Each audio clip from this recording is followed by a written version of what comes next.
हम आपका झंडा उड़ाए, आप नेता बने, आप कुर्सी बैठे, हमारा आदमी नीचे बैठे, काय का बैठे भाई, काय का बैठे? हमारा आदमी कुर्सी पे बैठेगा, हमारा आदमी बैठेगा कुर्सी पे। जब तक हम लोग नहीं समझ पाए थे हमारे लोग लोकतंत्र को, तब तक आपके पीछे लगते थे। अब अगर कोई बात होगी तो बराबरी की बात होगी, हिस्सेदारी की बात होगी, इसके अलावा कोई बात नहीं होगी। मेरी बात को आप याद रखें, हिस्सेदारी की बात होगी, बराबरी की बात होगी।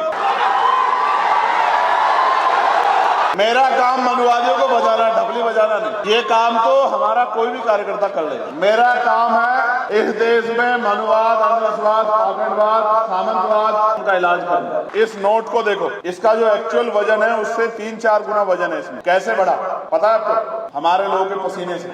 ये हजारों मजदूरों के हाथ से निकल के आ रहा था। और ये देखो ये सिक्के, इनको कमाने में मेरे लोगों को सर से पैर तक पसीना आया होगा। देखो ये किसी गाँव में इकट्ठा करके, ये हीरे हैं मेरे लिए, ये मेरी माओ ने भेजे, मेरी बहनों ने भेजे, सर पे ईंट उठा के खेती करके इसलिए भेजे कि मैं इन पैसों से बड़े बड़े राजनीतिक दलों का मुकाबला करके सांसद बन जाऊं और लोकसभा में जाके जो बाबा साहब अम्बेडकर मान्यवर काशीराम साहब और महापुरुषों का अधूरा काम है उसको पूरा करा। मैंने पैसे जिस दिन देखे तो मैंने इनको खर्च नहीं किया, मैंने इनको उठा के रख लिया।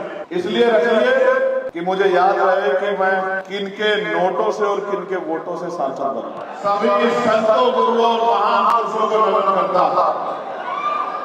महामानव तथागत युग से लेकर जगत गुरु सतगुरु रविदास जी महाराज, भगवान वाल्मीकि महाराज, गुरु नानक देव, संत कबीर, गुरु घासीदास जी,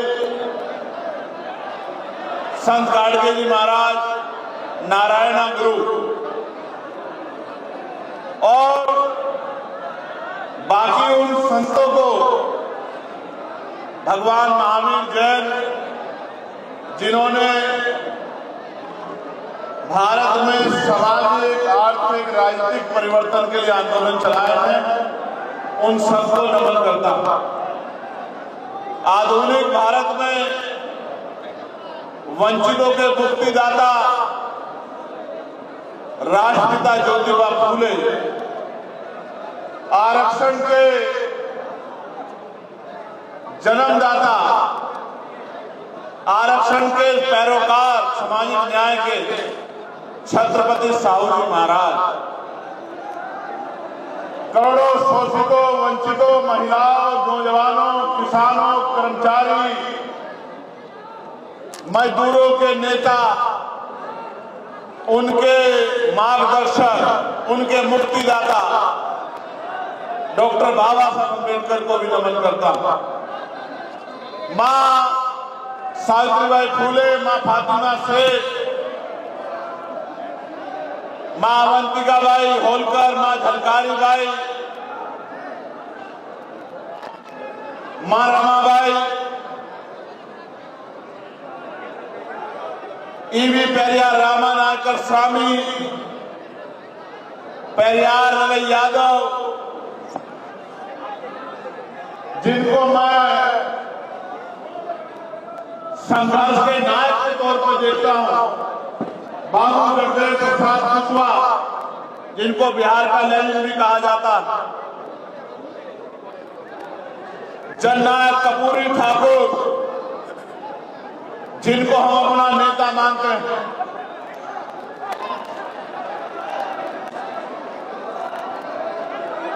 महामना रामसु वर्मा, चौधरी महाराज सिंह भारती, बाबू शिवदयाल चौरसिया, संत रामवीर प्रजापति, बर्मानंद लोधी जी, मान्यवर दीना भाना वाल्मीकि और मान्यवर साहब श्री काशीराम जी को भी नमन करता था। और अगर बिहार में आके श्रद्धेय बाबू जगजीवन राम को अभी आप याद नहीं करते तो ये एक बहुत बड़ा धोखा हो जाएगा। तो मैं बाबू जगजीवन राम साहब को भी नमन करता हूं, उनको भी याद करता हूं, क्योंकि उनका योगदान भी कम नहीं है। जितना योगदान उनका है, हाशिए पे पड़े समाज को सरकारी नौकरी देके जिस तरह से उन्होंने खड़ा किया है, ये भी कोई और शायद नहीं कर पाता। या ये कहिए कि संकल्प के किसी और नेता को इतना मौका ही नहीं मिला कि वो इस तरह का प्रयास को आगे बढ़ा पाता। मुझे एक पर्ची दी गई है जिसमें लिखा गया है कि भोजपुरी के ये 2 शब्द मैं जरूर कहूं। का हाल बा? ठीक बाबू साहब। और ये मैं समझता हूं कि ठीक तो नहीं। जब तक बिहार में एनडीए की सरकार रहेगी तब तक ठीक कैसे रहेगा मुझे बताओ। तो आप कह रहे हैं ठीक है, अच्छी बात है, लेकिन मैं मानता हूं कि ठीक नहीं है, ठीक करना पड़ेगा। फिर मैं यहां से शुरू करूंगा कि संघर्षों के साए में घनघोर जवानी पलती है और इतिहास जब तक जाता है जिस ओर जवानी चलती है। आज का ये महान दिन जिसमें मुझे और आपको यहाँ इकट्ठा होने का मौका मिला है, मैं आज इस विशेष दिन पर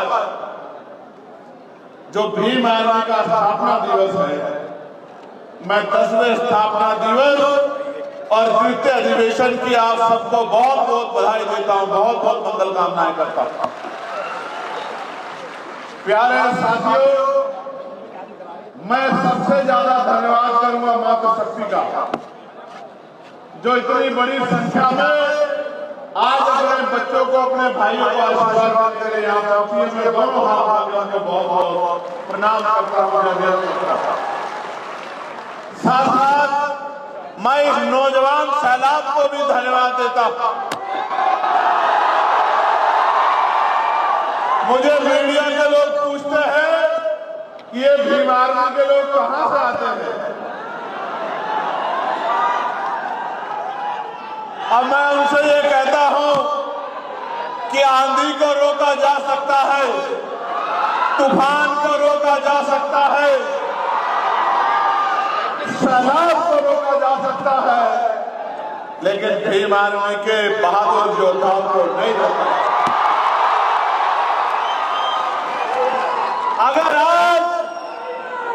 अगर आज मैं यहां खड़ा हूं और बिहार की धरती पे खड़ा होकर बोल रहा हूं, अगर आज मैं लोकसभा का भारत की सबसे बड़ी पंचायत का मेंबर हूं, उसका श्रेय अगर किसी को जाता है तो भीम आर्मी के बहादुर साथियों को जाता है। मैं इस मंच का भी धन्यवाद करूंगा। बहुत दिन पहले दिल्ली में बैठकर फैसला लिया गया। सीनियर टीम ने मुझसे कहा कि आपको बोधगया जाना है, बोधगया को मुक्त कराना है, बोधगया की शक्ति, बोधगया की ताकत को बौद्धिस्टों के हाथ में देना है। तो मैंने इनसे कहा कि एक बड़े आंदोलन की जरूरत है, और ये तय हुआ कि जून में 12 जून को 12 मई को एक बड़ा आयोजन होगा और दिन लाखों लोगों को लेके हमें बोधगया पहुंचना। लेकिन फिर देश में वार आ गई। हमारा देश, पहलगाम का हमला हमारे लोगों पर हुआ। बताया गया कि धर्म पूछ के मारा गया, और ये किसी भी कीमत पे बर्दाश्त करने योग्य नहीं था। इसलिए वो परमिशन कैंसिल कर दी गई, वो कार्यक्रम कैंसिल कर दिया गया। और बाद में जब ये लग रहा था, मीडिया ने तो ऐसा माहौल बनाया कि ऐसा लगा कि पाकिस्तान नक्शे से ही खत्म हो जाए।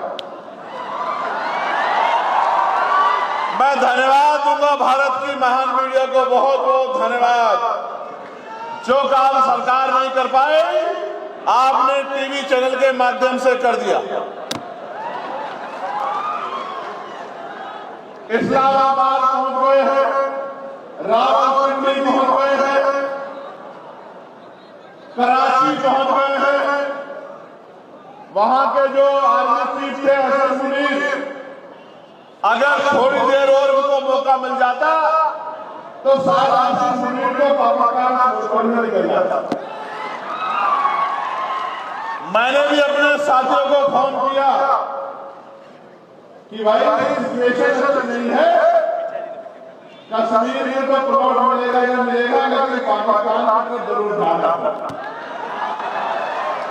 शेड्यूल कास्ट पेपर में जिन लोगों को जमीन नहीं है उनको जमीन भी दिलाने का काम हम लोग करेंगे। मीडिया के चैनल पे बैठे एक्सपर्टों ने तो इस तरह का माहौल बनाया, ऐसा लगा कि यहां से घुस गए हैं, सूत्रों द्वारा पता लगा यहां से घुस गए हैं। मैं ये कहता हूं कि अगर वॉर भी ना हो, क्योंकि वॉर किसी देश के लिए अच्छी बात नहीं है, वॉर में जान जाती है, आर्थिक नुकसान होता है, बंटवारे होते हैं, दूरियां पैदा होती है, लेकिन अगर मीडिया का बस चले तो ये वॉर करवा दे। इसलिए उस दिन मैंने महान मीडिया के आगे प्रणाम किया और ये तय किया कि इनकी सारी बातों पे भरोसा नहीं करना। प्यारे साथियों, आज हम ये अधिवेशन जो मैंने आपको विषय बताया कि 12 मई को जो कार्यक्रम होना था वो नहीं हो पाया क्योंकि वॉर जैसी सिचुएशन बन गई थी, तो सीनियर कमेटी ने तय किया कि हम लोग अधिवेशन बिहार में करेंगे। और पूरी कमेटी, क्योंकि हमारे यहाँ लोकतंत्र है, पूरी कमेटी ने डिसाइड किया तो हम लोगों ने इस बात को माना कि अधिवेशन बिहार में होगा और अधिवेशन बिहार के भी बोधगया में होगा।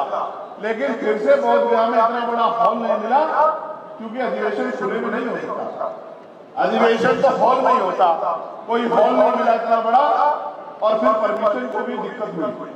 तो मैं सबसे पहले धन्यवाद दूंगा बिहार की पूरी टीम को, भाई हमारे ज्योति जी को, भाई जौहर साहब को, रितेश जी को, रामेश प्रधान जी को और मेरे प्यारे भाई कमल सिंह वालिया जी को, जिन्होंने लंबे समय तक यहाँ रह के मेहनत करके इस अधिवेशन को सफल कराने का काम किया। और मैं अपने भीम आर्मी के प्रदेशों के नेतृत्व को भी धन्यवाद देता हूं, भाई हिमांशु जी को, भाई कुलदीप जी को, भाई राजेंद्र जी को, भाई अनिल जी को, भाई सुनील बैरसिया जी को, जिन्होंने यहां पहुंचकर अपनी जिम्मेदारी को निर्वहन करने का काम किया। किस तरह से कार्यक्रम सफल हो इसमें उसने पूरी ताकत लगाई। कुछ लोगों को बोलने का मौका नहीं मिला, जैसे कुलदीप जी को नहीं मिला, समय कमी का, लेकिन मैं उनका धन्यवाद करता हूं। और मैं देश भर से चल के आए, किसी प्रदेश से 4 लोग, किसी 6 लोग, किसी 10 लोग, जो थोड़े थोड़े 10% लोग देश भर से आए हैं, चाहे वो मध्य प्रदेश से हमारे भीम आर्मी आजाद समाज पार्टी के नेता हो, चाहे हमारे बंगाल के नेता हो, चाहे हमारे झारखंड के नेता हो, चाहे हमारे उत्तर प्रदेश के सीनियर नेता हो, उत्तर प्रदेश से तो बहुत सारे लोग दिख रहे हैं, चाहे हमारे उत्तराखंड के साथी हो, चाहे हमारे महाराष्ट्र के साथी हो, और चाहे असम के साथी हों, उत्तराखंड के साथी हों, छत्तीसगढ़ के साथी हों, तमाम हमारे साथियों ने जो अपनी जिम्मेदारी को यहाँ लाकर अपनी लीडरशिप का जो प्रदर्शन किया है, इसके लिए मैं इनकी भी बहुत बहुत प्रशंसा करता हूं। हमारे लीडरशिप के साथियों का भी धन्यवाद देता हूं और अशोक जी, तोमर साहब, रविंद्र भाटी जी और मेरे बड़े भाई हमारे भीम आर्मी के राष्ट्रीय अध्यक्ष निरंजन सिंह जी का भी मैं बहुत बहुत धन्यवाद करता हूं। मैं ये भी कह सकता हूं कि अगर विनय भाई नहीं होते तो भीम आर्मी का कारवा इतना मजबूत नहीं हो पाता। मैं इस बात को बड़े पूरे दिल से कहता हूं, क्योंकि व्यक्ति के कार्य की कदर होनी चाहिए। मैं मीडिया बंधुओं का भी धन्यवाद देता हूं। प्यारे साथियों, मैं भीम आर्मी के विषय में कुछ चीजें आपके सामने रखना चाहता हूं। भीम आर्मी कहां बनी, कैसे बनी, इस पर मैं चर्चा नहीं करना चाहता, क्योंकि मोस्टली चीजें आप लोग जानते हैं जो लोग काम करते हैं।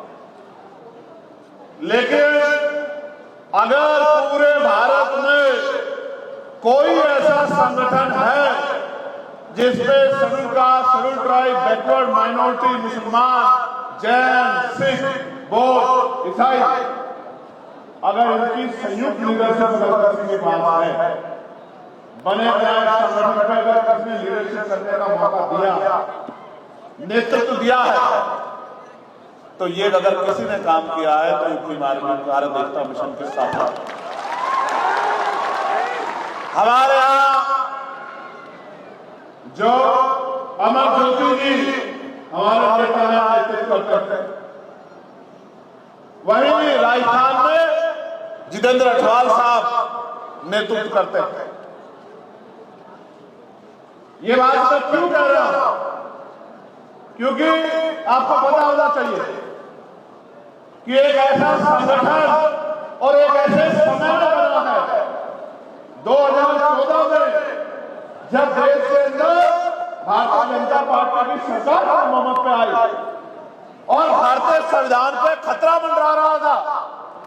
मैं जो बात कह रहा हूं चैलेंज के साथ कह रहा हूं, संविधान को हाथ में पकड़ने वाला कोई व्यक्ति नहीं था, एक भी व्यक्ति नहीं था। दलितों पे, पिछड़ों पे, मुसलमानों पे जुल्म होता था, बैंक बेटियों के साथ रेप हत्या होती थी, मारकर लटकाया जाता था, राजस्थान के लोग जुल्म जाते अन्य अत्याचार होता था, किसानों के साथ, नौजवानों के साथ, पहलवानों के साथ, कर्मचारियों के साथ। और बड़े बड़े नेता डर के क्या तो एनडीए में घुस गए या राजनीति को कमजोर करके पीछे बैठ गए। अगर कोई था जिसको जान की परवाह नहीं थी, जिसको अपने मान की परवाह नहीं थी, जिसको अपने बच्चों की परवाह नहीं थी, जिसको अपने परिवार की परवाह नहीं थी, जिसको परवाह थी तो भारतीय संविधान की, जिस संगठन के नाम से पीछे लिखा जाता था कि भीम आर्मी संविधान का रक्षक है, अगर एक आदमी कोई थी तो वो भीम आर्मी, इसके अलावा कोई नहीं। कहीं भीम आर्मी का नेतृत्व, कहीं भीम आर्मी का नेतृत्व किसी प्रदेश में शेड्यूल कास्ट की कोई और जाति करती, तो कहीं दूसरी जाति करती, कहीं तीसरी जाति करती, कहीं चौथी जाति करती। ये एक ऐसा संगठन है जिसके अंदर सामाजिक न्याय है। कहीं इसकी रखवाली, इसका नेता पासवान समाज का व्यक्ति, कहीं इसका नेता वाल्मीकि समाज का व्यक्ति, कहीं इसका नेता पासी समाज का व्यक्ति, कहीं इसका नेता चमार समाज का व्यक्ति, कहीं इसका नेता महार समाज का व्यक्ति। ये बात मैं क्यों बता रहा हूं? जहां संघर्ष करने की योग्यता पैदा हुई है, वहां भीम आर्मी ने नेतृत्व देने का काम किया, बड़े इसलिए बात आपको बतानी थी कि भीम आर्मी एक जाति, एक धर्म, एक स्थान का संगठन नहीं है। भीम आर्मी भारत के 140 करोड़ लोगों में जो संविधान को मानने वाले लोग हैं, उनका अपना संगठन है, उनकी अपनी शक्ति है, उनकी अपनी ताकत है। और आप जानते हो देश भर में कोई आंदोलन ऐसा नहीं है जिस लड़ाई को भीम आर्मी ने लड़ने का काम किया और समय समय पे दिल्ली में अपनी शक्ति दिखाकर ये बताने का काम किया। हमारे कर्नाटक के लोग बैठे, तेलंगाना के लोग बैठे, तमिलनाडु के हमारे बैठे, समय समय पर बताने का काम किया है कि हम मिट तो सकते हैं लेकिन झुक नहीं सकते। ये शक्ति पैदा की है भीम आर्मी ने। प्यारे साथियों, ये आपके सामने जो बोल रहा है चंद्रशेखर, अगर इसको राष्ट्रीय अंतर्राष्ट्रीय पहचान अगर किसने दी है तो भीम आर्मी भारत एकता मिशन है। टाइम्स मैगजीन में अगर इसका नाम छपा है, आपके छोटे से कार्यकर्ता का, दुनिया के 100 उभरते नेताओं में अगर किसी कार्यकर्ता के भीम आर्मी के नाम छपा है तो भीम आर्मी की देन। लेकिन आपने भी उसको साबित करके दिखाया है कि इस बार लोकसभा में अपना प्रतिनिधित्व भेजकर अपनी आवाज को उठाने वाला भेज के आपने भी ये साबित करके दिखाया है कि जो टाइम्स मैगजीन ने कहा था कि आपका कार्यकर्ता भीम आर्मी का चंद्रशेखर, जो देश का अकेला उभरता हुआ नेता है, उस आवाज को आपने पार्लियामेंट में भेजने का काम किया। इसके लिए भी मैं आपको बहुत बहुत बधाई देता हूं। हमारे नगीना के लोग भी यहाँ हैं, दोनों हाथ उठा के नगीना के लोगों का धन्यवाद कीजिए एक बार जरा। बोलो धन्यवाद नगीना। मैं तो चाहता था एक हमारे पत्रकार मित्र यहां से लड़ रहे थे, आप उनको भी लोकसभा भेज देते, लेकिन आप भेज नहीं पाए। तो लोकसभा नहीं भेज पाए तो विधानसभा भेज देना। प्यारे साथियों, मुझे आपसे बहुत जरूरी बातें करनी है। ये फूल मेरे आपके बीच में कांटे तो नहीं बन रहे? नीचे वालों को दिख रहा हूं ना? ये फूल हट सकते हैं क्या भाई? आपके मेरे बीच में कोई नहीं आना चाहिए। आराम से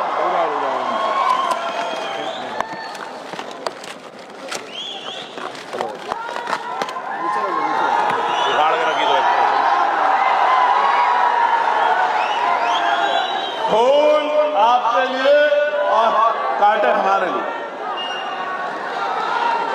प्यारे साथियों, 2-3 बहुत महत्वपूर्ण बातें आपसे कहनी है। आपके लिए, आपको दिखाने के लिए कुछ लेके आया। इसमें कुछ है, दिखाऊंगा। ऐसा नहीं कि आपने जो बात एकदम कह दी पूरी कर दूं, ऐसा नहीं, समय पे दिखाऊंगा। भीम आर्मी के साथियों से मुझे कहना, अपनी लीडरशिप से मुझे कहना, अनुशासन हमारी शक्ति है।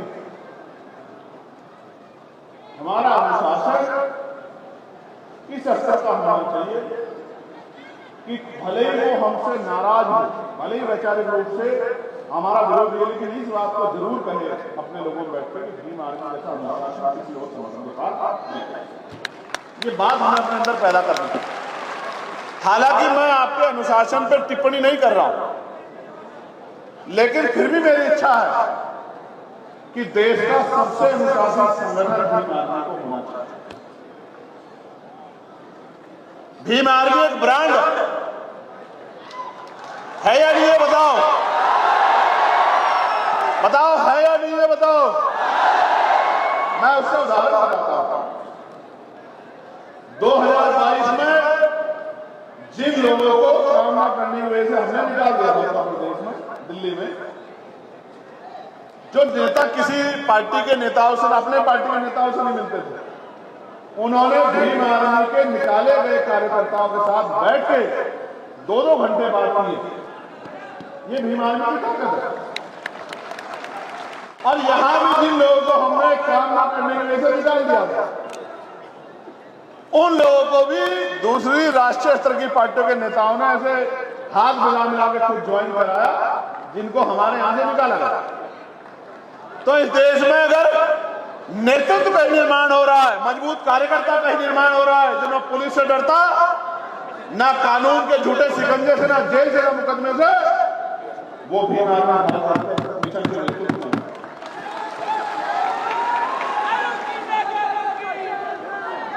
मैं बीएसएफ के साथियों को भी धन्यवाद देता हूं। ये पकड़ लाना इनसे, ये पकड़ लाना कोई जाकर बीएसएफ। हाँ, डपली ले लो, नारा मत लगाना।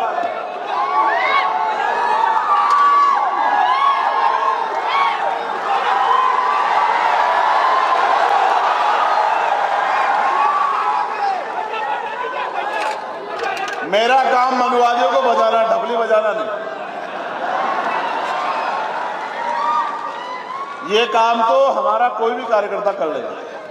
मेरा काम है इस देश में मनुवाद, अंधविश्वास, पाखंडवाद, सामंतवाद, पूंजीवाद और गरीबों की बहन बेटियों की तरफ जो आंख उठाते हैं उनका इलाज करना। प्यारे साथियों, आज आपसे 10वें साल में कुछ मांग रहा हूं, दोगे नहीं दोगे बताओ। तो जिस कार्यकर्ता को जो काम दे दिया है, चाहे आंधी आए, तूफान आए, बरसात आए, अपने काम को सबसे पहले पूरा करना है। ये शक्ति का निर्माण अपने अंदर करना है। हम किसी जाति के खिलाफ नहीं है, धर्म के खिलाफ नहीं है, हम उस व्यवस्था के खिलाफ है जो ऊंच नीच की बात करती है, जो भेदभाव की बात करती है। हम किसी पार्टी के विरोधी नहीं है, हम विचार के विरोधी थे। हमारे महापुरुषों ने जो विचारधारा हमें दी है, उस विचारधारा के समर्थक है, उस विचारधारा के जो खिलाफ, जो संविधान के खिलाफ है, वो व्यक्ति हो, पार्टी हो, उसके खिलाफ, जो मानवता के खिलाफ है, बंधुत्व के खिलाफ है, भाईचारा के खिलाफ है, महिलाओं के अधिकारों के खिलाफ है, महिलाओं के सशक्तिकरण के खिलाफ है, किसानों, कमजोरों, हक वंचित समाज के तरक्की के खिलाफ है, उनके खिलाफ है। सीधी बात है, बिल्कुल सीधी बात है। मैंने जो स्पष्ट कहा आज फिर दोहरा रहा हूं, हम ना किसी पार्टी के खिलाफ है, ना व्यक्ति के खिलाफ है। हमारी लड़ाई विचारधारा की है और जब तक हम में आखिरी सांस रहेगा, हमारे शरीर में लहू का आखिरी कतरा रहेगा, तब तक हम लोग इस विचारधारा को चलाते रहेंगे। आंदोलन कम रहे या ज्यादा हो जाए। अभी जौहर आजाद जी ने बहुत शानदार बात कही कि हम रहे ना रहें। मैं ये ऐलान से कह रहा हूं, हम रहे ना रहें, लेकिन हम इस संगठन को जब तक हम में लहू का आखिरी कतरा रहेगा, इतनी शक्ति देते रहेंगे कि ये संगठन सैकड़ों साल में, हजारों साल इस देश की राजनीति में, इस देश की व्यवस्था में अजर अमर रहेगा। इस बात का हम लोग विश्वास दिलाते हैं। और मैं एक चीज और घोषणा इस बार इस मंच से करना चाहता हूं, भीम आर्मी में हर कोई व्यक्ति आगे बढ़ सकता है। जो आज ग्राम पंचायत का सदस्य है वो जिले का सदस्य बन सकता है, जिले का अध्यक्ष भी बन सकता है, प्रदेश का अध्यक्ष भी बन सकता है, राष्ट्रीय अध्यक्ष भी बन सकता है। भीम आर्मी में ऐसा नहीं कोई भी है, ना मैं, ना अध्यक्ष जी, ना महासचिव साहब, ना और कोई साहब, ना और कोई साहब, कि हमारे आने वाली पीढ़ियां इसमें अध्यक्ष या किसी महत्वपूर्ण पद पर रहेगी। अगर हमारे बच्चों को भी काम करना है तो वो भी भीम आर्मी के सामान्य सदस्य बनकर काम करेंगे। इस बात का मैं आपको वचन देता हूं। यह ऐसा संगठन नहीं होगा कि जिसमें पीढ़ियां पीढ़ियां पीढ़ियां पीढ़ियां एक ही परिवार के लोग आगे बढ़ते रहेंगे। ऐसा कोई संकल्प, ऐसा कोई कॉन्स्टिट्यूशन हमने इस संगठन का नहीं लिखा। हमने इस संगठन का एक ही कॉन्स्टिट्यूशन लिखा है कि यहां आदमी की मेहनत, उसका संघर्ष, उसका समर्पण, उसका अनुशासन, उसकी शक्ति है। और ये उदाहरण है, अनिल जी गवाह हैं, जितेंद्र साहब गवाह हैं, बहुत सारे, सुनील बैरसिया जी गवाह हैं, बहुत सारे लोग गवाह हैं कि जो अपने यहां विधानसभा के मेंबर रहे होंगे, विधानसभा के सदस्य रहे होंगे, विधानसभा अध्यक्ष रहे होंगे, जिले के अध्यक्ष रहे होंगे, वो अपने अपने प्रदेशों में अध्यक्ष भी रहे हैं और राष्ट्रीय कोर कमेटी के मेंबर भी हैं, राष्ट्रीय पदाधिकारी भी हैं। ये किसी छिपा हुआ नहीं है, ये सत्य है।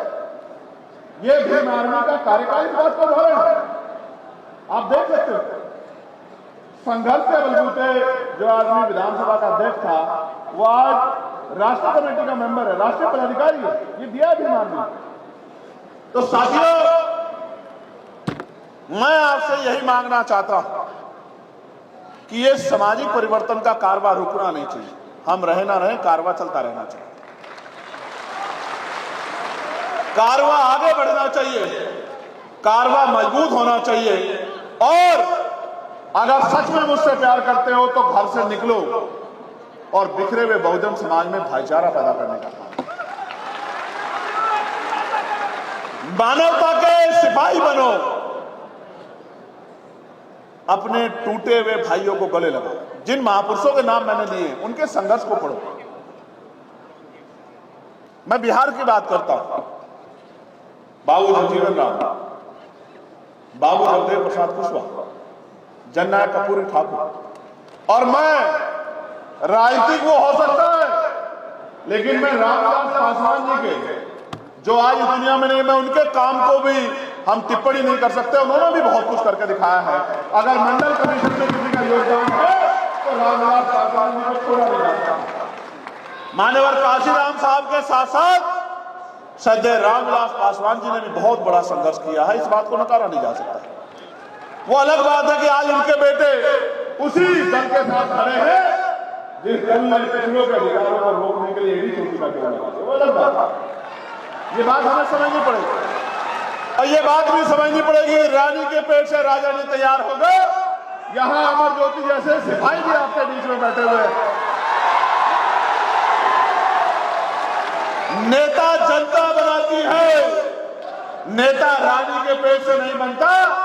जितनी ताकत आपने दूसरों को दी है, अमर ज्योति को दे देना, डंडा और झंडा इतना मजबूत है, वारे न्यारे हो जाएंगे। इस बात का आप याद रखें। मैं आपको इशारे से कह रहा हूं, समझदारी के लिए कह रहा हूं, इसलिए कह रहा हूं कि समझदार बनो। मैं बिहार की बात करूंगा मेरे भाई। बिहार हर तीसरे दिन खबर आती है शेड्यूल कास्ट की बच्ची को रेप करके 8 साल की, 12 साल की, 15 साल की जला दिया, मार दिया। मैं भी आता हूं लगातार बिहार। पहला चुनाव आजाद समाज पार्टी ने बिहार में लड़ा, मैं लगातार आता। ज्योति के साथ अन्याय हुआ, दरभंगा, छोटी बहन ज्योति, मैं आंदोलन हुआ, संघर्ष हुआ। एक बड़े अधिकारी ने कहा, सर ये आदमी सांसद जी का बड़ा खास है, गिरफ्तारी नहीं होगी सर। एक बड़े पॉलिटिकल पार्टी के नेता ने कहा, चंद्रशेखर भाई कोई कार्रवाई नहीं होगी। हम आईजी ऑफिस में, कोविड का समय था, छू नहीं रहा था कोई किसी को, छू नहीं रहा था। बाप बेटे को देखना नहीं चाह रहा था। हम आईजी से मिले और हमने आईजी कहा कि 20 दिन आपके, 21वें दिन हमारा। अगर 20 दिन में गिरफ्तारी नहीं तो 21वें दिन, 21वें दिन जो होगा उसका जिम्मेदार आप होंगे। 18वें दिन गिरफ्तारी हुई। जो कहते थे कि सांसद जी का खास है, गिरफ्तारी नहीं होगी। आप विश्वास करो, 18वें दिन गिरफ्तारी हुई और आईजी साहब ने फोन करके मुझसे बताया कि भाई गिरफ्तारी हो गई, आपका कोई आंदोलन नहीं मिलेगा। ये एक मामला नहीं है, ऐसे सैकड़ों मामले हैं जिसमें भीम आर्मी के लोगों ने न्याय दिलाने के लिए संघर्ष किया। कोई आंदोलन देश भर में ऐसा नहीं होता जिसमें बिहार अपना भाग आ लेता। कोई बंद बुलाया जाए, कुछ भी बुलाया जाए, सबसे पहले पटना में भीम आर्मी के बहादुर नौजवान खड़े होते, बंद में अपना योगदान देते। और ये बात मैं बिहार के इसलिए कर रहा हूं कि आज हम बिहार की धरती पे हैं। लेकिन मैं आपको कहना चाहता हूं, राजस्थान के कितने मामले हैं, अनिल जी और अटवाल साहब यहाँ कितने मामले हैं, जितेंद्र मेघवाल, इंद्र मेघवाल, ओम प्रकाश रागर, कितने मामले, हर जुर्म के खिलाफ लड़ाई लड़ी है भीम आर्मी ने। मध्य प्रदेश से कितने मामले हैं, भैरसिया जी आए, अस्ते जी आए, विद्रोही जी आए, कितने मामले हैं जिनमें लड़ाई लड़ी है भीम आर्मी ने। एक इतना बड़ा आंदोलन किया था 12 फरवरी को, 5 लाख लोग जुटाए थे, सरकार की नींद हराम कर दी थी एक दिन में। भीम आर्मी में बहुत शक्ति है भीम आर्मी के अंदर। बस उस शक्ति से भविष्य में क्या निर्माण करना है सोच लो। अगर आपने वोट की ताकत से चंद्रशेखर आजाद को लोकसभा में नहीं भेजा होता, मेरे भाइयों, मेरी बहनों, मेरी माओ, मेरे प्यारे साथियों, तो क्या पार्लियामेंट में आपकी आवाज उठाने वाला था कोई? ईमानदार से बताओ। जो लोग ये कहते हैं कि आजाद समाज पार्टी ये कर रही है, वो कर रही है, मैं उन सब से पूछना चाहता हूं, क्या कभी जब कमजोरों पे जुल्म होता है, उनके बच्चों को, उनके घरों को, उनकी जमीन छीन जाती है, उनको मारा जाता है, किसी को दर्द होता है? जो लोग कहते हैं भीम आर्मी तक तो ठीक था लेकिन आजाद समाज पार्टी नहीं बनानी चाहिए थी, तो आप मुझे बताओ ईमानदार से, दिल पे हाथ रख के बताओ, जब तक भीम आर्मी थी कौन सा राजनीतिक दल हमारा समर्थन करता था? बताओ जरा, हाथ उठा दो। आप जो कह दोगे मान लूंगा। आप बताओ कोई राजनीतिक दल था जो कहता था कि ये नौजवान, ये बच्चे हमारे यहाँ समाज के लिए लड़ रहे? बताओ ईमानदारी से, था कोई? मजाक उड़ाते थे, आरोप लगाते थे, आपके आंसुओं पे हंसते थे। लेकिन जब आजाद समाज पार्टी नाम का दल आया तो अच्छे की नींद उड़ गई। और कुछ लोग चले थे कहते थे पार्षद नहीं बन पाएंगे, सभासद नहीं जीत पाएंगे, चेयरमैन नहीं जीत पाएंगे। और जैसे जनता ने कहा कि अहंकार अच्छा नहीं होता और जनता ने वोट की चोट दी और आपका ये कार्यकर्ता सांसद बन गया, सबके मुंह बंद हो गए ऑटोमेटिक। इसको दिखाओ, लेना अपनी जगह पे।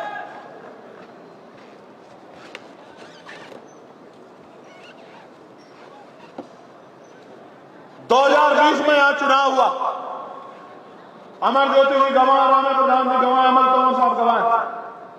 एक सियासी दल ने हमसे कहा कि हम अलायंस करेंगे, बात कर ली सारी और आखिरी मौके पे धोखा दिया। क्यों दे दिया? क्योंकि उनको लगता है कि ये गुलाम है, ये इसको हराने के लिए हमें वोट करेंगे, उसको हराने के लिए हमें वोट करेंगे, अपनी जान बचाने के लिए हमें वोट करेंगे, ये उनको लगता है। आप किसी को ताकत दे दो और आपके पास ताकत नहीं होगी। सांसद तो विपक्ष के बहुत सारे हैं, अगर आपका सांसद नहीं होता, बताओ कोई आपकी आवाज उठाता क्या? बताओ, जोर से उठाता क्या? उत्तर प्रदेश में भी हमने मिलकर लड़ने की बात कही। उत्तर प्रदेश से भी एक पार्टी ने हमसे वादा किया, आखिरी टाइम में हमारे पीठ में छुरा हुआ। हमने सब पे भरोसा किया और उन्होंने सबने पूरी कोशिश की कि इस संगठन पे, इस पार्टी पे आरोप लग जाए कि ये फलानी की बी टीम है, इसकी बी टीम है, उसकी बी टीम है। इसलिए आपसे कह रहा हूं, जब से भीम आर्मी के कार्यकर्ताओं ने संविधान हाथ में उठाया, बड़े बड़े नेता संविधान लेके घूमने लगे, कहीं संविधान की रक्षा करेंगे, संविधान की रक्षा करेंगे। ये भीम आर्मी की देन है। अगर आज किसी पर जुल्म होता है तो विपक्ष के दौड़े दौड़े भागते हैं कि हम पहले पहुंच जाए, हम पहले पहुंच जाए, हम पहले पहुंच जाए, फोटो खिंचवा ले। ये भीम आर्मी की देन है। कोई नहीं कहता था किसी के मरे में, किसी की तकलीफ में। बहुत सारी पार्टियों ने तो बैन लगा दिया था, किसी के दुख सुख में नहीं जाना है। ये भीम आर्मी की देन है। इसलिए आपसे कह रहा हूं, बहुत जिम्मेदारी से कह रहा हूं, कोई जीते कोई हारे, आपके मुद्दों पे तब तक बात नहीं होगी जब तक आपका प्रतिनिधित्व नहीं होगा। इसलिए बिहार के मेरे भाइयों, हमें अपनी तरफ देखना है।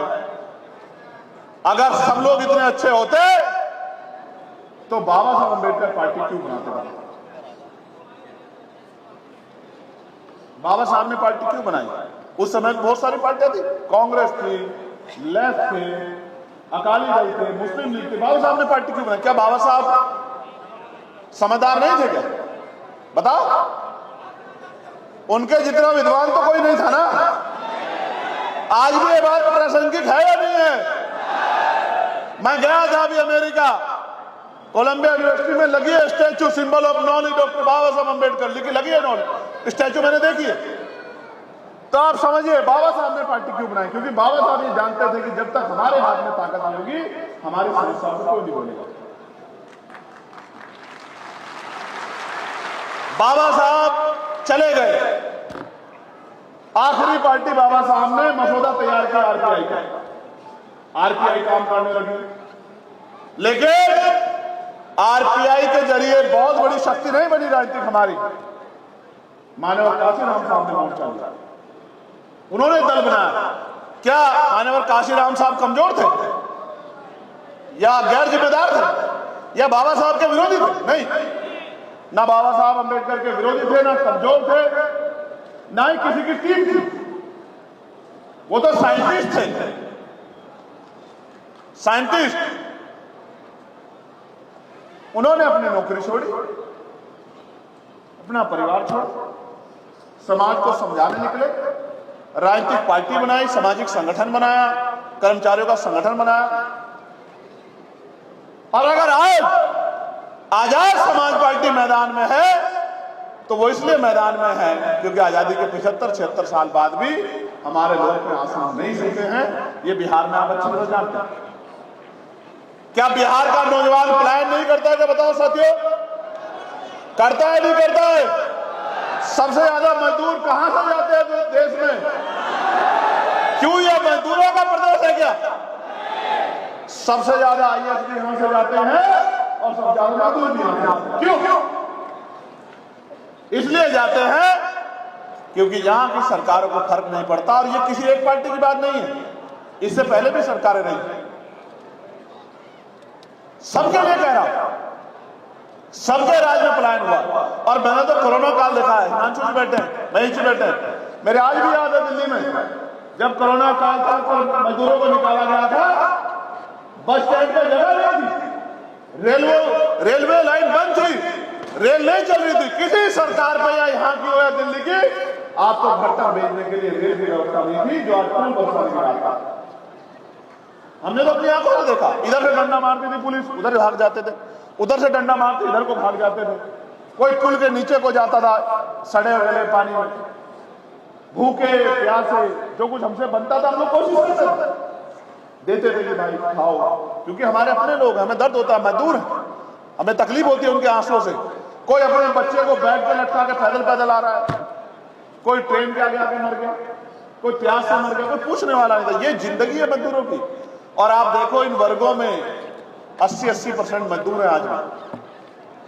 बिहार में मैं गया हूं, जब बाढ़ आती है 3 महीने किस तरह के हालात होते हैं। क्या ऐसा हो गया है? एक तरफ हम चांद पे चले गए, मंगल की तस्वीरें भेज रहे हैं, दूसरी तरफ हम बिहार में बाढ़ का इलाज। क्यों?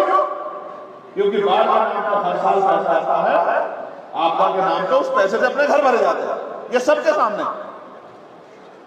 मैं आपको बहुत जिम्मेदारी से कह रहा हूं, कुछ दिखाना चाहता हूं आपको, देखना चाहते हैं, देखना चाहते हो, जब आप दोनों हाथ उठाओगे तभी दिखाऊंगा। ये महिलाओं के हाथ नहीं उठे तो इसलिए मैं नहीं दिखा रहा हूं भाई। अच्छा उठ गए, उठ गए। आपको हीरे दिखाता हूं, हीरे देखने, ऐसा ना हो हीरे देख के ईडी वाले आ जाए, इनकम टैक्स वाले आ जाए, और आए और जाए, क्या करे, जो अपने पास है वो तो दिखाना पड़ेगा ना भाई। हम पे जो है वो आपका है।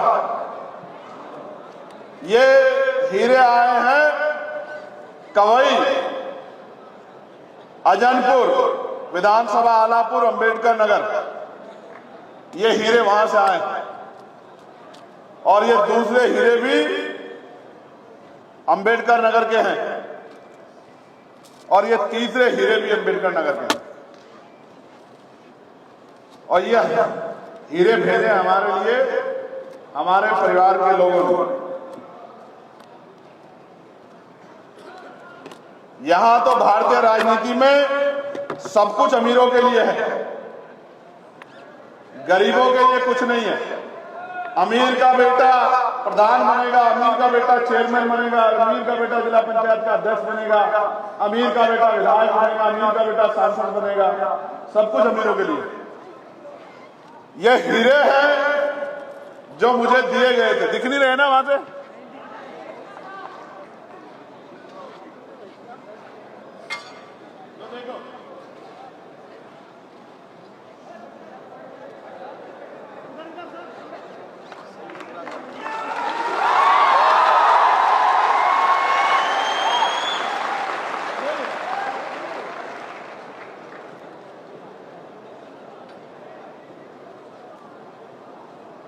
वाले भी देखो,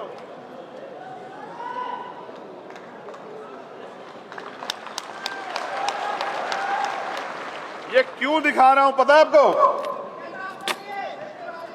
मैं बताता हूं ये हीरे कहां से आए, कब आए। ये हीरे आए तब जब मैं चुनाव लड़ रहा था लोकसभा का, अंबेडकर नगर के लोगों ने भेजे।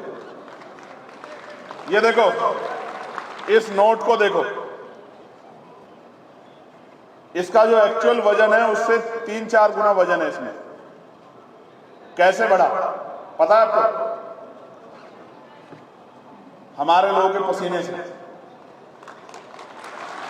ये हजारों मजदूरों के हाथ से निकल के आ रहा था। और ये देखो ये सिक्के, इनको कमाने में मेरे लोगों को सर से पैर तक पसीना आया होगा। देखो ये किसी गांव में इकट्ठा करके, ये देखो कितने प्यार से 1-1 रुपए के सिक्के, 2-2 रुपए के सिक्के भेजे मेरे लिए। ये हीरे, ये देखो, दिखे कैमरे वाला, दिखाओ भाई, दिखे नहीं दिखे? ये हीरे हैं मेरे लिए। ये मेरी माओ ने भेजे, मेरी बहनों ने भेजे, सर पे ईंट उठा के, खेती करके, इसलिए भेजे कि मैं इन पैसों से बड़े बड़े राजनीतिक दलों का मुकाबला करके सांसद बन जाऊंगा।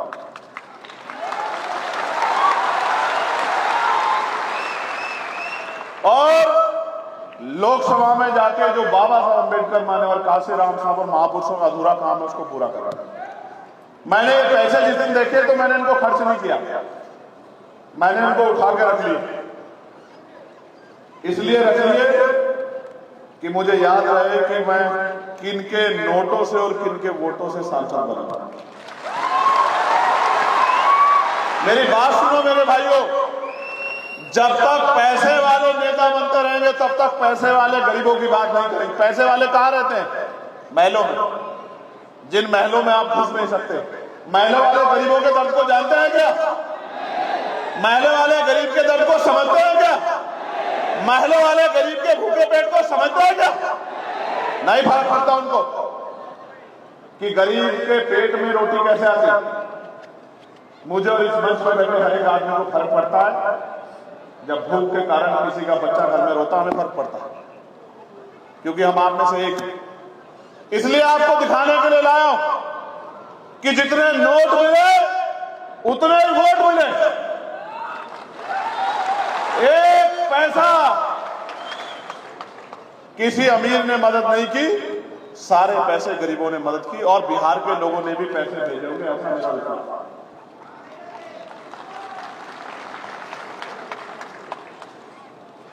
जौहर साहब, अमर ज्योति साहब, हिमांशु साहब, कासिम साहब, कमल साहब, तोमर साहब, रामे प्रधान जी, दूसरे कमल बराड़ा जी, इस पीछे वाली टीम में बहुत सारे ऐसे साथी बैठे, अडवाल साहब, माननीय राष्ट्रीय अध्यक्ष जी, सब लोगों ने, रविंद्र भाटी जी, अपना घर नहीं देखा पाएंगे। और मैं धन्यवाद दूंगा जोर भाई का, सुल्तान भाई का और कासिम भाई का। क्यों? जोर भाई ईद पे अपने घर नहीं आए अपने बच्चों के बीच, कासिम भाई ईद पे अपने घर नहीं गए अपने बच्चों के बीच। और इसकी सुल्तान की कहां? सुल्तान, इनकी वालिदा बीमार थी, इनकी मां कहां? सुल्तान वो हॉस्पिटल में थी, ये घर नहीं गया। इनका मानना था कि जब तक हमारी आवाज नहीं बनेगी हमारी बात को कोई उठाएगा नहीं। और लोग हंसते थे, कहते थे कि भाई ये पैसे वालों के सामने ही कैसे मुकाबला कर लेंगे। लेकिन मैं कहता हूं, जो साहब के हाथ मारते थे कि तमन्ना अगर सच्ची हो तो रास्ते हजार होते, तमन्ना अगर झूठी तो बहाने हैं। ये सच्ची तमन्ना है जो जेल से नहीं डरती। 16-16 महीने जेल काटी लेकिन उफ नहीं कहा। ये सच्ची तमन्ना है जिसने 250 लाठियां खाई लेकिन कभी आपके स्वाभिमान को कमजोर नहीं पड़ने दिया। सच्ची तमन्ना है जिसके दांत तोड़ दिए गए, जिसकी रीढ़ की हड्डी में, मैं सच कह रहा हूं, घबराना मत, मरने वाला नहीं वो भी और हिलने वाला भी नहीं। याद रखना मेरी बात को। पिछले 3 दिन से हालात है कि बैठ नहीं पा रहा हूं। आज हवाई जहाज का सफर कैसे किया मैं जानता हूं इस बात को, और मेरे साथी जानते हैं। लेकिन ये दर्द मुझे नहीं रोक सकता। मैं फिर आपसे कह रहा हूं, जब इससे भी पेट नहीं भरा तो गोलियां चलाई, गोलियों से भी बच गया, गोली से भी नहीं मरा। उस दिन ये समझ में आया कि ये जन्म सिर्फ पैदा होके रोटी खा के और दोबारा जन्म खत्म होने के लिए नहीं मिला, ये जन्म कुछ करके दिखाने के लिए मिला।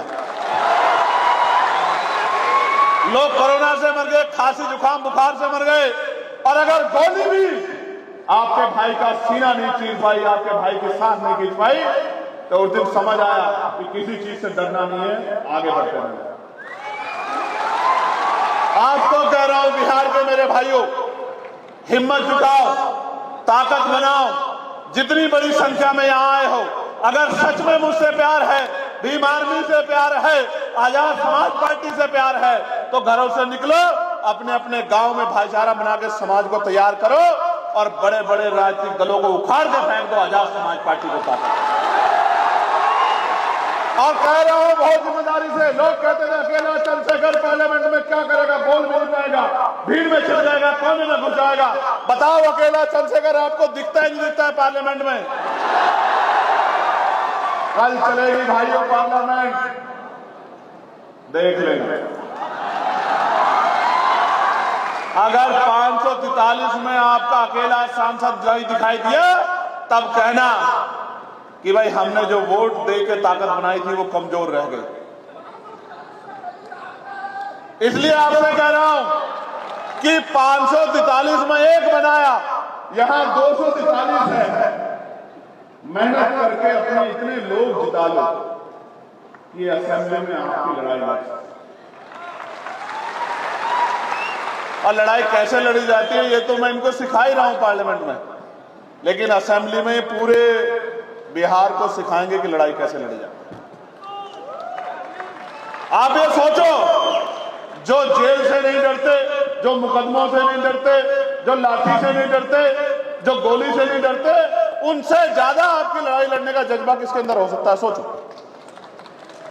जहां एक तरफ लोग सीबीआई से डर जाते हैं, ईडी से डर जाते हैं, इनकम टैक्स से डर जाते हैं, आप बताओ एसआईआर के जरिए क्या आपके वोट के अधिकार को यहां छीना जा रहा है, नहीं छीना जा रहा है? बताओ, छीना जा रहा है, छीना जा रहा है। आपको रक्षा करनी पड़ेगी अपने वोट की, आपको अपने वोट की रक्षा करनी पड़ेगी, एक एक आदमी को जागरूक करना पड़ेगा। वोट हमारा हथियार है, बाबा साहब ने हमें वोट हथियार के तौर पे दिए। इस हथियार का प्रयोग कैसे करना है ये हमें पता होना चाहिए। हम पे अगर सबसे मजबूत हथियार कोई है तो वो क्या है? वोट। इस लोकतंत्र में अगर अमीर हमारे घर तक आता है, अमीर कैसे आता है? बड़ी सी गाड़ी से चल के, और फिर हमारी छोटी सी गाड़ी गली में उतर के हमारे टूटे से मकान में झोपड़े में आता है। क्यों आता है? क्योंकि हम बार बार वोट, जितनी वोट हमारे पास नहीं रही। ये बाबा साहब अम्बेडकर को धन्यवाद करो सब लोग कि अगर बाबा साहब अम्बेडकर वोट का अधिकार नहीं दिलाते तो ये जो अपने आप को पैसे वाले समझते हैं ये आपकी बस्तियों में घुसने नहीं आते मेरे भाइयों।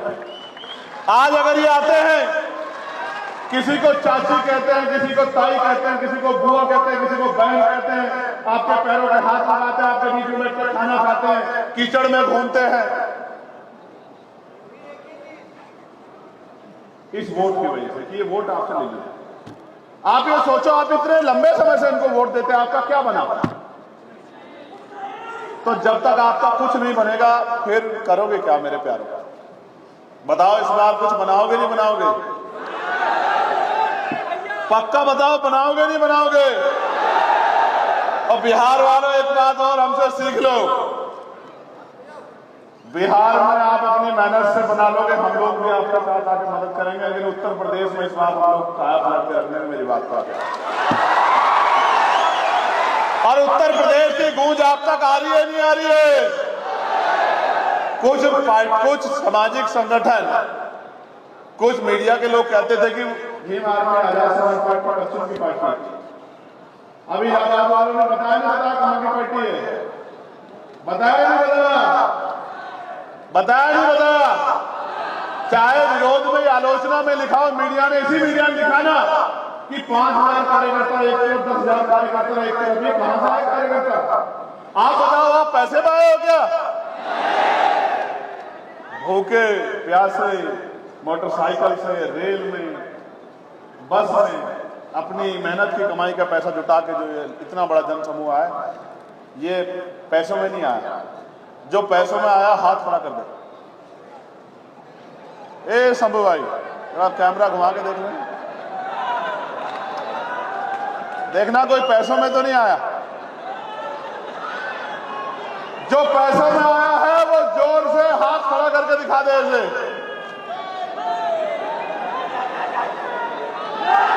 और जो अपने संगठन को ताकत देने, अपनी ताकत दिखाने आया, जरा एक बार जय भीम का नारा लगा दो।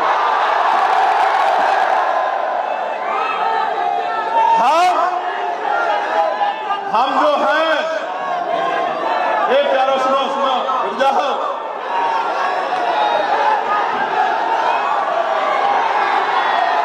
हम जो हैं वो इनकी वजह से। शांत हो जाओ, शांत हो जाओ। ये भी प्रदर्शन करना है, बताना है कि हम अनुशासित कितने हैं। बैठ जाओ अपने जगहों पर।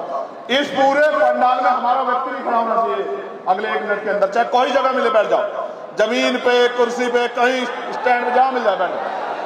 ये भी बता दो, ये भी पता लगना चाहिए, जो लोग कहते हैं कि अनुशासन नहीं है, उनको पता होना चाहिए कि ऐसा अनुशासन भी किसी के अंदर नहीं है जैसा भीम आर्मी के अंदर। एक भी नौजवान कहीं खड़ा ना रहे, बैठ जाओ। कपड़ों की परवाह मत करो, मैं जानता हूं मेरे प्यारो, कपड़े वपड़े कोई अहमियत नहीं रखते आपके लिए। मीडिया के लोग रहे, पुलिस के लोग रहे, मंच पे भी जो है वही बैठ जाओ, सभी के लिए उधर जो मंच पे है वो भी, जो जमीन पे है वो भी। ना मंच वाला खड़ा रहे, ना सामने वाला खड़ा रहे। तुमसे अच्छे तो वही है सामने वाले। कोई खड़ा तो नहीं है, देखना। शांत हो जाओ। तो हम ये कह रहे थे आपसे कि हम जो है वो इनकी वजह से है। अगर बड़े बड़े राजनीतिक दल के लोग हमें पूछते हैं, बड़े बड़े अधिकारी कर्मचारी हमें पूछते हैं, तो इनकी वजह से पूछते हैं लोकतंत्र में। ये हमारे साथ। आपसे कह रहा हूं, अगले 5 मिनट आपसे बात करूंगा बिहार के भाइयों, बिहार की बहनों, माओ, नौजवान साथियों। झंडा उठाते हो बहुत अच्छी बात, नारा लगाते हो उससे भी अच्छी बात है, आंदोलन करते हो उससे भी अच्छी बात है, लेकिन सबसे अच्छी बात यह है कि आने वाले 2 महीने में वो करके दिखाओ जो बड़े बड़े राजनीतिक दल करने की हिम्मत नहीं जुटा पाते। घर से निकलो और अगर 8 घंटे पेट को पालने के लिए लगाते हो तो 2 घंटे अपने अपने बस्तियों को, अपने अपने बूथ को, अपने अपने क्षेत्र को तैयार करने में लगा। आपने सबको मौका दिया है। यहां कोई सरकार आपके बगैर नहीं बनी। अगर नीतीश जी की सरकार भी बनी तो आपकी वजह से बनी, आरजेडी की सरकार बनी आपकी वजह से बनी, लेफ्ट के लोगों को मौका मिला आपकी वजह से बना, कांग्रेस के लोग को मौका मिला आपकी वजह से मिला। जब आप दूसरों को बना सकते हो तो क्या एक मौका आजाद समाज पार्टी काशीराम को मिलना चाहिए? मिलना चाहिए। टीवी चैनल पे बैठ के कहेंगे, सुनो आज ही बता रहा हूं, टीवी चैनल पे बैठ के कहेंगे, कानपुर वाले हमारे वाल्मीकि भाई साहब खड़े हैं, मुझे यहीं से दिख रहे हैं, टीवी चैनल पे क्या कहेंगे आपसे बैठ के कि ये पार्टी इसको नुकसान पहुंचा रही है, वो पार्टी इसको नुकसान पहुंचा रही है। आप मुझे बताओ, अभी जब ये फ्लोर टेस्ट हुआ, कौन सी पार्टी के लोग भाग के जिनकी वजह से सरकार दोबारा से बनी? बताओ कौन सी पार्टी में, कौन सी पार्टी? जोर से बताओ। हमारे मेंबर थे क्या? हमारे मेंबर भागा क्या? हमारे मेंबर को भगा सकता है क्या कोई? फिर हम आपके पिछलग्गू बने रहे, हम आपका झंडा बनाए, आप नेता बना, आप कुर्सी बैठो, हमारा आदमी नीचे बैठे। काहे का बैठे भाई? काहे का बैठे? हमारा आदमी कुर्सी पर बैठेगा, हमारा आदमी बैठेगा कुर्सी पे।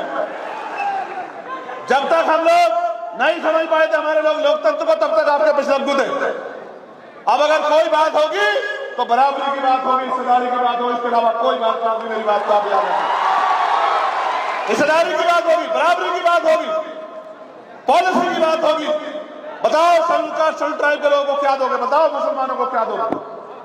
बताओ नौकरियों में क्या हिस्सेदारी दोगे, बताओ निजी क्षेत्रों में क्या दोगे, बताओ प्रमोशन रिजर्वेशन दोगे नहीं दोगे, बताओ जमीन दोगे नहीं दोगे, बताओ इनको लोन दोगे नहीं दोगे, बताओ इनको दो गुटों में ठेकेदारी में आरक्षण दोगे नहीं दोगे। हम कहीं वोटर हैं क्या? हमेशा वोटर बने रहेंगे? हम सबको बनाएंगे, सब हमारी वोट से बनेंगे। और जब हमारे बच्चों के भविष्य का मामला आएगा, जब हम पे अन्याय अत्याचार कोई नहीं बोलेगा।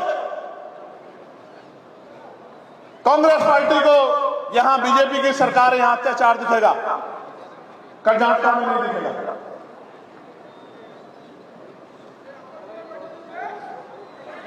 मेरी किसी से लड़ाई नहीं है। लोकतंत्र में लड़ाई का मतलब ही नहीं बनता है। लोकतंत्र बहुमत का शासन, जिसके साथ लोग हैं उसी को मौका मिलेगा।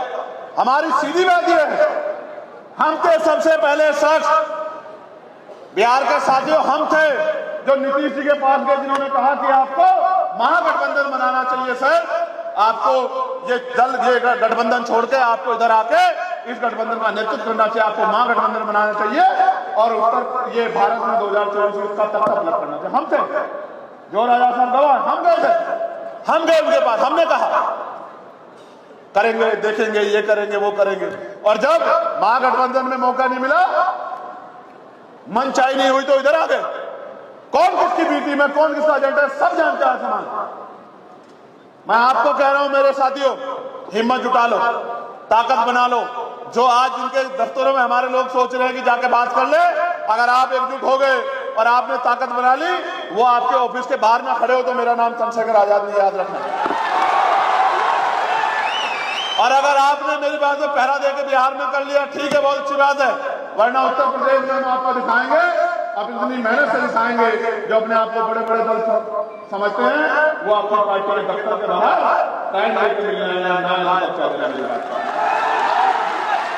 मैं आपको कहना चाहता हूं, बताओ हीरे बंद कर लूं नहीं कर लूं? नजर लग जाएगी इनको। इन हीरो को छुपाना पड़ेगा, वरना सीबीआई वाले, ईडी वाले, इनकम टैक्स वाले आ जाएंगे, कहेंगे हीरे निकालो।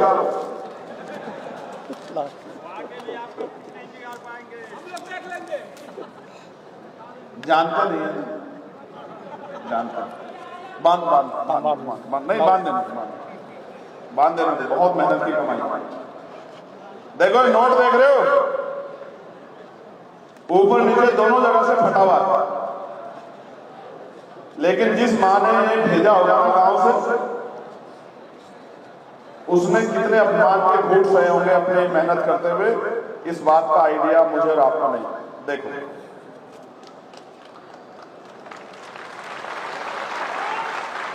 इसमें 100 से लेके और 1 रुपए तक का सिक्का है, यानी कि जो 100 रुपए कमाता है वो भी साथ है, और जिसके घर में खर्च के बाद 1 रुपया बचता है वो भी साथ है।